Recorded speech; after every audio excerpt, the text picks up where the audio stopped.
கார்த்திக் அப்படி பார்க்குறீங்க? ஒன்றும் இல்லை மலர். நிஜமா ஒன்றும் இல்லை. ஆமாம், அது சரி, இவ்வளோ அவசரமாக கோவிலுக்கு வர சொன்னீங்க, இப்போ ஒன்றுமே பேசாமல் இப்படியே பார்த்துட்ருக்கீங்க. ஆமாம் மலர், உங்ககிட்ட ஒரு முக்கியமான விஷயத்தை பற்றி டிஸ்கஸ் பண்ணணும். வா அங்கே போய் உட்காந்து பேசலாம். அப்படி என்ன கார்த்திக் முக்கியமான விஷயம், அதுவும் அதிசயமாக கோவிலுக்கு வர சொல்லியிருக்கீங்க? ஏன் கோவிலுக்கு வர சொல்லக்கூடாதா என்ன? சரி சரி, நான் சும்மா தான் கேட்டேன். சரி, என்ன முக்கியமான விஷயம்? அதை தான் மலர் சொல்கிறேன், வா உட்காந்து பொறுமையாக பேசலாம். சொல்லுங்க கார்த்திக், என்ன முக்கியமான விஷயம்? அதை ஏன் கேட்குற மலர், ஒரு பெரிய தலைவலி எனக்கு. ஆ, என்னாச்சு கார்த்திக், ஏதாவது ப்ராப்ளமா? ஆமாம், ஏன் எனக்கு 2 நாளாக ஃபோனே பண்ணல, நான் பண்ணினாலும் நீங்கள் எடுக்கவே இல்லை. என்னாச்சு கார்த்திக், ஏதாவது பெரிய ப்ராப்ளமா? ஆமாம் மலர், எனக்கு ஒரு பெரிய பிரச்சனை. இதிலிருந்து எப்படி வெளியில் வர்றதுன்னே எனக்கு தெரியல. ஆ, என்ன கார்த்திக் சொல்கிறீங்க? பிரச்சனையிலிருந்து வெளியில் வர முடியாத அளவுக்கு அப்படி என்ன பெரிய பிரச்சனை? ஆமாம் மலர், பெரிய ப்ராப்ளம் தான். இந்த தருணும் பிரியாவும் மேரேஜ் பண்ணிட்டு எங்கள் வீட்டில் தான் இருக்காங்கன்னு சொன்னேன் இல்லை மலர்? ஆமாம் கார்த்திக் சொன்னீங்க. என்னாச்சு? அவங்களுக்கு என்ன, அவங்க தான் மேரேஜ் பண்ணிட்டாங்கல்ல, அப்புறம் உங்களுக்கு என்ன கார்த்திக் ப்ராப்ளம்? அதுதான் மலர் ப்ராப்ளமே. இப்போ பிரியாவை காணோம். ஆ, என்னது, பிரியாவை காணுமா? என்ன கார்த்திக் சொல்கிறீங்க நீங்கள்? அது ஒரு பெரிய பிரச்சனை மலர். ஓ, இதனால தான் நீங்கள் 2 நாளாக எனக்கு ஃபோனே பண்ணலையா கார்த்திக்? என்ன கார்த்திக் ஆச்சு, கொஞ்சம் டீட்டெயில்டாக சொல்லுங்கள். அதை ஏன் கேட்குற மலர், நான் உனக்கு ஃபோன் பண்ணி சொன்னேன்ல, அவங்க ஒரு 1 டே தான் எங்கள் வீட்டில் இருந்தாங்க. அடுத்த நாளே எங்கள் அம்மா சரி குலதெய்வ கோயிலுக்கு கூட்டிகிட்டு போகலாம் அப்படின்னு சொல்லி பேசிகிட்டு இருந்தாங்க மலர். அதுக்குள்ளே ஒரு பூகம்பம் மாதிரி ஒரு பிரச்சனை வெடிச்சுது பாரு. ஆ, என்ன கார்த்திக் சொல்கிறீங்க? கோவிலுக்கு போகிறதுக்கு இல்லாமா பிரச்சனை? கோவிலுக்கு போகிறதெல்லாம் பிரச்சனை இல்லை மலர். அதுக்குள்ளே நாங்கள் யாருமே எக்ஸ்பெக்ட் பண்ணாத மாதிரி தருணோட அம்மா வந்து ஐயோயோயோ. என்னது, தருணோட அம்மா வந்தாங்களா? அவங்க எப்படி அங்கே வந்தாங்க? ஆமாம், அவங்களுக்கு எப்படி உங்கள் வீடு தெரியும்? அவங்களுக்கு எங்கள் வீடு மட்டும் இல்லை மலர், உன் வீடு கூட தெரியும். ஆ, என்ன கார்த்திக் சொல்கிறீங்க? எனக்கு ஒன்றுமே புரியலையே. ஐயோ மலர், அதை ஏன் கேட்குற? தருண் ரொம்ப ரிச் ஃபேமிலி. நம்ம கிட்டவெல்லாம் அவன் பழகிறத பார்த்து நான் கூட நம்மள மாதிரி தான் இருப்பானாக்குன்னு நினச்சிட்டேன். ஆ, என்ன கார்த்திக் சொல்கிறீங்க? ஆமாம் மலர், தருண் ரொம்ப பெரிய ஃபேமிலி. அவங்க அம்மாவுக்கு தெரியாத ஆளே இல்லை. அவங்க எங்கே பார்த்தாலும் ஆள் வச்சுருக்காங்க. அவங்க போலீஸையே கைக்குள்ளே வச்சுட்டு போலீஸை கூட்டிகிட்டு வந்து பிரியா மேலே கம்ப்ளைண்ட் பண்ணி அவங்கள கூட்டிகிட்டு போயிட்டாங்க. ஐயோ, என்ன கார்த்திக் சொல்கிறீங்க? இது என்னது, இது சீரியலில் நடக்கிற மாதிரி இருக்குது. ஆமாம் மலர், அது மட்டும் இல்லை, அதை விட ஒரு பெரிய தலைவலி இருக்குது. இதை விட பெரிய தலைவலியா? ஐயோ, எனக்கு ஒன்றுமே புரியலையே. ஆமாம் மலர், நானே ஒரு புரியாத புதிராக சுற்றிட்டு இருக்கேன். எங்கள் வீட்டுக்கு வந்து போலீஸ்காரங்களோட அரெஸ்ட் பண்ணி கூட்டிகிட்டு போனாங்க பிரியாவை. இப்போ கேட்டால் பிரியா எங்கேன்னு தெரியாதுன்னு சொல்கிறாங்க மலர். ஐயோ, எனக்கு தலையே சுற்றுது. ஆ, என்ன கார்த்திக் சொல்கிறீங்க? பிரியாவை அரெஸ்ட் பண்ணி கூட்டிகிட்டு போனாங்கன்னு சொல்கிறீங்க, அப்புறம் இப்போ கேட்டால் பிரியாவே இல்லைன்னு சொல்கிறீங்க. ஐயோ, இது என்னது, இது எனக்கு ஒன்றுமே புரிய மாட்டேங்குது. எனக்கும் தான் மலர் ஒன்றுமே புரியல. எனக்கு பெரிய தலைவலியாக இருக்குது. இப்போ அவங்க வீட்டுக்கு போய் நாங்களே கேட்டோம். தருணே கோவப்பட்டு எங்கள் அம்மா தான் எங்கேயோ மறைச்சி வச்சுட்டு ஏதோ ட்ராமா போடுறாங்கன்னு சொல்லிட்டு அங்கே போய் கேட்டா மலர். சரி, அதுக்கு அவங்க அம்மா என்ன சொன்னாங்க? அவங்க அம்மா தான் போலீஸ் தானே அரெஸ்ட் பண்ணிட்டு போனாங்க, போலீஸை போய் கேளு, நாளில் கூட்டிகிட்டு வரலன்னு சொல்லி அவ்வளோ ஸ்ட்ரிக்டாக சொல்கிறாங்க. போலீஸ் அரெஸ்ட் பண்ணிட்டு போனால் போலீஸ் ஸ்டேஷன் போய் பார்க்க வேண்டியதானே கார்த்திக்? நீங்கள் எதுக்காக அவங்க அம்மா வீட்டுக்கு போனீங்க? நீங்கள் என்ன லூஸா? அது அறிவு கொழுந்து ரொம்ப அறிவாக பேசுகிறேன்னு நினைப்பாடி உனக்கு. கார்த்திக் விளையாடாதீங்க, எனக்கு தலையே சுத்துது. என்னதான் நடந்துச்சு அதை சொல்லுங்க ஃபர்ஸ்ட்டு. ஐயோ மலர், போலீஸ் ஸ்டேஷனுக்கு தான் நாங்கள் எல்லாருமே போனோம். அங்கே கேட்டால் நாங்கள் யாரையும் அரெஸ்ட் பண்ணல, பிரியான்னு ஒரு பொண்ணு இங்கே இல்லவே இல்லை, எதுக்காக தேவையில்லாமல் பிரச்சனை பண்ணுறீங்கன்னு எங்களை பிடிச்சி வெளியில் தள்ளிட்டாங்க. ஆ, அடியாத்தி, ஐயோ, அப்போ பிரியாவோட நிலைமை? அதுதான் கேள்விக்குறி. என்னது, கேள்விக்குறியா? ஐயோ கார்த்திக், என்ன விளையாடுறீங்களா கார்த்திக்? ஒரு பொண்ணை கல்யாணம் பண்ணி வீட்டுக்கு கூட்டிட்டு வந்துட்டு இப்போ எங்கேயோ தொலைச்சு போட்டு வந்து இவ்வளோ சாதாரணமாக பேசிட்டு இருக்கீங்க நீங்க. நீ என்ன மலர், நான் என்னமோ கல்யாணம் பண்ணிட்டு வந்து எங்கேயோ தொலைச்சிட்டு வந்த மாதிரி என்கிட்ட கோவத்துக்கு வர? ஆ இல்லை கார்த்திக், பின் என்ன கார்த்திக் நீங்கள் சொல்லிட்டு இருக்கீங்க? கல்யாணம் பண்ணி கூட்டிகிட்டு வந்து 2 நாள் கூட ஆகல, அதுக்குள்ளேயே போலீஸ் அரெஸ்ட் பண்ணாங்க, அவங்க அம்மா கூட்டிகிட்டு போனாங்க, இப்போ பிரியாவையே காணோம். இப்படியெல்லாம் சொன்னால் எப்படி இருக்குது தெரியுமா கேட்குறக்கு? பாவம் கார்த்திக், பிரியா அவங்க அம்மா அப்பாவுக்கு தெரிஞ்சு அவங்க எவ்வளோ ஃபீல் பண்ணுவாங்க. இப்போ எப்படி பிரியாவை கண்டுபிடிப்பீங்க நீங்கள்? எனக்கும் அதுதான் மலர் தெரியல. அதனால தான் என்ன ஐடியா பண்ணலான்னு உங்ககிட்ட பேசலாங்கிறக்காக வர சொன்னேன். எனக்கு தலையே வலிக்குது. நான் நல்லா தூங்கியே 2 நாள் ஆச்சு தெரியுமா மலர்? ஆ சரி விடுங்க கார்த்திக், ஏதாவது யோசிப்போம். பேசாமல் பெரியவங்க கிட்ட எல்லாத்துக்கிட்டையும் சொல்லிடலாம் கார்த்திக். எல்லாத்துக்கிட்டையும் சொன்னாதான் நம்மளுக்கு ஒரு ஐடியா கிடைக்கும். ஐயோ இல்லை மலர், அதெல்லாம் வேண்டாம். நம்மளே முடிஞ்ச வரைக்கும் தேடுவோம், அதுக்கப்புறமா சொல்லிக்கலாம். இந்த விஷயம் மட்டும் எங்கள் அத்தைக்கு தெரிஞ்சால் அத்தை ரொம்ப டென்ஷன் ஆயிடுவாங்க. பாவம் கார்த்திக், பிரியாவோட அம்மா ஆல்ரெடி அவங்க ரொம்ப கஷ்டத்தில் இருப்பாங்க. இப்போ இந்த விஷயமும் தெரிஞ்சதுன்னா அவங்க ரொம்ப ஃபீல் பண்ணுவாங்க. ஆமாம் மலர், நான் அதனால தான் மேக்ஸிமம் வெளியில் தெரியறதுக்குள்ளேயும் எப்படியாவது பிரியாவை கண்டுபிடிச்சிடணுன்ட்டு இருக்கேன். இப்போ என்ன கார்த்திக் பண்ண போகிறீங்க? தெரியல மலர், ஆனால் ஏதாவது ஒன்று பண்ணணும். அதுதான் என்ன பண்ணுறதுன்னு தெரியல. ஆமாம், இப்போ தருண் எங்க? தருணும் பிரியாவை தேடி தான் அலைஞ்சிட்ருக்குற. அப்படி மலர், என்ன பண்ணுறதுனே எனக்கு புரியல.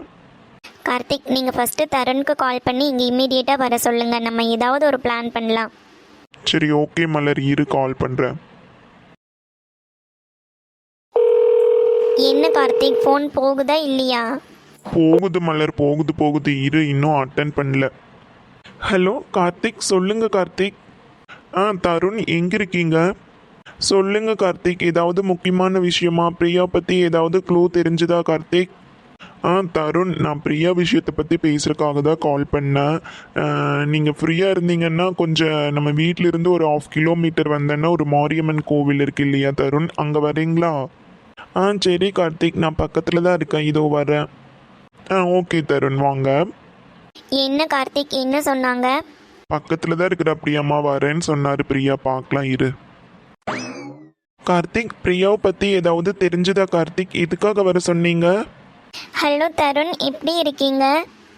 சாரிங்க கார்த்திக், எல்லா விஷயத்தையும் சொன்னார். ரொம்ப கஷ்டமாக இருக்குது. நீங்கள் கவலைப்படாதீங்க, நம்ம கண்டிப்பாக எப்படியாவது பிரியாவை கண்டுபிடிச்சிடலாம். இட்ஸ் ஓகேங்க, தேங்க்யூ. தருண், உங்களுக்கு ஏதாவது ஒரு ஐடியா இருக்கா? நம்ம எப்படி பிரியாவை கண்டுபிடிக்கிறது? உங்களுக்கு வேற ஏதாவது யார் மேலேயாவது டவுட் இருக்கா தருண்? இல்லை கார்த்திக், எனக்கு தெரிஞ்சு எங்கள் அம்மா மட்டும்தான். ஆனால் இப்போ எங்கள் அம்மா சொல்கிறத பார்த்தா அவங்க கடத்தி வச்சிருக்க மாதிரி எனக்கு தெரியல கார்த்திக். அப்புறம் யார் கடத்திருப்பாங்க? போலீஸ்கிட்ட கேட்டால் அவங்க ஏன் இல்லைன்னு சொல்கிறாங்க. அதுதாங்க எனக்கும் புரியல கார்த்திக். இப்போ நம்ம என்ன பண்ணுறது? உங்களுக்கு தெரிஞ்ச போலீஸ்காரங்க யாராவது இருக்காங்களா? எனக்கு தெரிஞ்ச போலீஸ் யாரும் இல்லை தருண். ஆனால் நம்ம ஏன் வேற விதமாக யோசிக்க கூடாது? என்ன கார்த்திக் சொல்கிறீங்க? என்ன கார்த்திக் சொல்கிறீங்க? உங்களுக்கு ஏதாவது ஐடியா இருக்கா? ஆமாம் தருண், எனக்கு எல்லாமே யோசிச்சு பார்த்தா வேற மாதிரி டவுட்டாக இருக்குது. நீங்கள் கரெக்டாக சொல்லுங்கள். உங்களுக்கு பிரியாவோட ஃப்ரெண்ட்ஸ் எல்லாத்தையுமே தெரியுமா?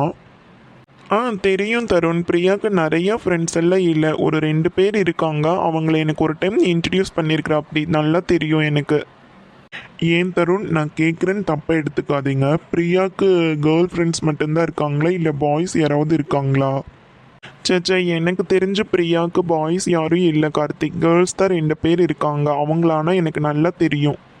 நீங்கள் என்ன கார்த்திக் சொல்கிறீங்க? எனக்கு ஒன்றும் புரியலையே. ஏன் தருண், நான் சொல்கிறேன்னு தப்பாக நினச்சிக்காதீங்க. இப்படி இருக்கலாமோன்னு எனக்கு தோணுது, அதனால சொன்னேன். ஒரு வேளை உங்களை தவிர வேற யாராவது பிரியாவை லவ் பண்ணியிருக்கலாம் இல்லையா? அவங்க கூட இப்படி மேரேஜ் பண்ணிட்டான்ற கோபத்தில் ஏதாவது கடத்தி வச்சிருக்கலாமோ என்னவோ. என்ன கார்த்திக் சொல்கிறீங்க? ஐயோ, எனக்கு தலையே சுத்துது கார்த்திக். இப்போ எப்படி பிரியாவை கண்டுபிடிக்கிறதுன்னு எனக்கு புரியவே இல்லையே. தருண், கார்த்திக் சொல்கிறது கரெக்டு தான் தருண். ஒரு வேளை அந்த மாதிரி வேற யாராவது இருந்து அவங்க கூட கடத்திருக்கலாம். மேபி இருக்கலாம். ஆனால் எனக்கு யாருன்னே தெரியாதே கார்த்திக். அந்த மாதிரி பசங்க யாரையும் பற்றியுமே என்கிட்ட பிரியா சொன்னதே இல்லையே. அதுக்காக தான் தருண் அவங்க ஃப்ரெண்ட்ஸ் யாரையாவது தெரியுமான்னு கேட்டேன். இப்போ பிரியாவோட ஃப்ரெண்ட்ஸ் கிட்ட நம்ம ஃபஸ்ட்டு ஏதாவது டீட்டெயில் கிடைக்குதான்னு நம்ம விசாரிச்சு பார்க்கலாம்.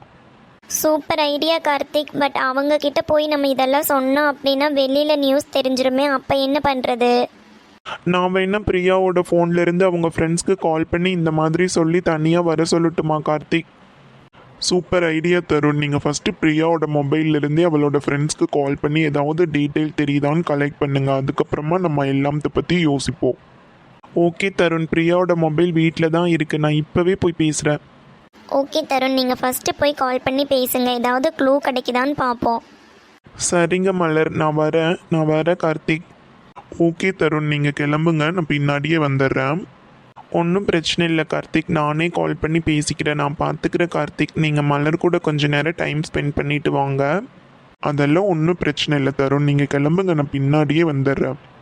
Okay Karthik, thank you so much. சரி, நான் வரேன். ஏன் கார்த்திக், தருண் ரொம்ப ரிச் ஃபேமிலியாக இருந்தாலும் நம்மக்கிட்ட நல்லா தானே கார்த்திக் பழகுற அப்படி?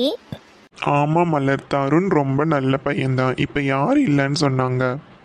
சரி அதெல்லாம் விடு, அவங்க பிரச்சனையை அவங்களே பார்க்கட்டும். நம்ம சும்மா ஹெல்ப் மட்டும் பண்ணுவோம். இப்போ நம்ம பிரச்சனையை நம்ம பார்க்கலாமா? என்னங்க சார், பேச்செல்லாம் ரொம்ப ஒரு மாதிரி இருக்குது. ஆமாம் மலர், இந்த தலைவலியிலேயே 2 நாளாக தூங்கல. அதனால அதனால இல்லை, ஒரு கொஞ்ச நேரம் மடியில் படுத்து தூங்க வையேன். விடுங்க கார்த்திக், உங்களுக்கு ஒரு டைமே தெரியாது. ஏன் பொண்டாட்டி மடியில் நான் படுத்து தூங்கக்கூடாதா என்ன? தூங்குவீங்களாம்மா, அதுக்கெல்லாம் இன்னும் டைம் இருக்கு. நீங்கள் போய் தருணுக்கு ஹெல்ப் பண்ணுங்க போங்க. மலர், இங்கே பாருங்க கார்த்திக், உங்களை பற்றி எனக்கு நல்லா தெரியும். பேசாமல் நல்ல சமத்து பிள்ளையா இங்கிருந்து போயிடுவீங்களாம்மா. ஓகே, போடி, நீயும் என்ன தலைவலி பண்றல்ல எச்சா. என்னை சுற்றி எல்லாரும் எனக்கு தலைவலியாகவே இருங்க. கார்த்திக் கோச்சுக்காதீங்க. தருண் பாவம் இல்லை கார்த்திக், நீங்கள் போய் ஹெல்ப் பண்ணுங்க. சரி மலர், அதுவும் கரெக்டு தான். டைம் ஆக பிரியாவை ஏதாவது பண்ணிடுவாங்களோன்னு பயமாக இருக்குது. நான் போய் பார்க்குறேன். ஓகே, பாய் மலர். ஓகே கார்த்திக், பார்த்து பத்திரமா போங்க. எதுனாலும் கால் பண்ணுங்க. நான் வேணா பிரியாவோட ஃப்ரெண்ட்ஸ் வீட்டுக்கு போய் பார்த்துட்டு வரட்டுமா? வேண்டாம் மலர், அவசரப்பட வேண்டாம். எதுவாக இருந்தாலும் பொறுமையாக பார்த்துக்கலாம். நீ பார்த்து பத்திரமா வீட்டுக்கு போயிட்டு எனக்கு கால் பண்ணு, ஓகேவா? ஓகே கார்த்திக், பாய்.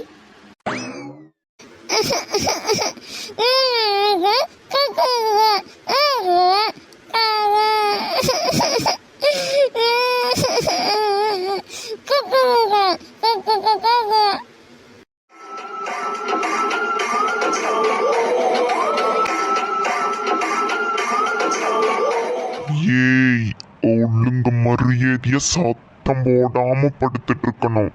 ஏதாவது சத்தம் போட்டு பிரச்சனை பண்ணுன நசுக்கி போட்டுவன், நசுக்கி.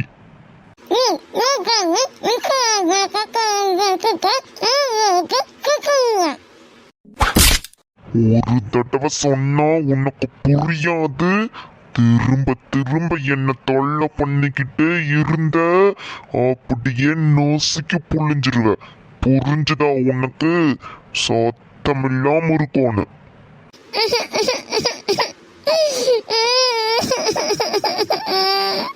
ஏய், திரும்ப என்ன கோவப்பட்டுனா அப்புறம் உயிரோடு இங்கிருந்து போக மாட்டேன்.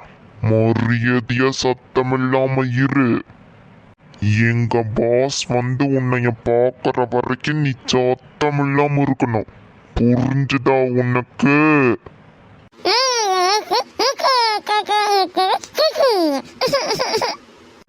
ஏய், நீ என்ன சத்தம் போட்டு என்ன கதறனாலும் உன்னை இங்க வந்து பார்க்கறதுக்கு யாருனாலையும் முடியாது. ஒழுங்கு மரியாதையா சத்தம் இல்லாம இரு. யார்கிட்ட வாழ ஆற்ற?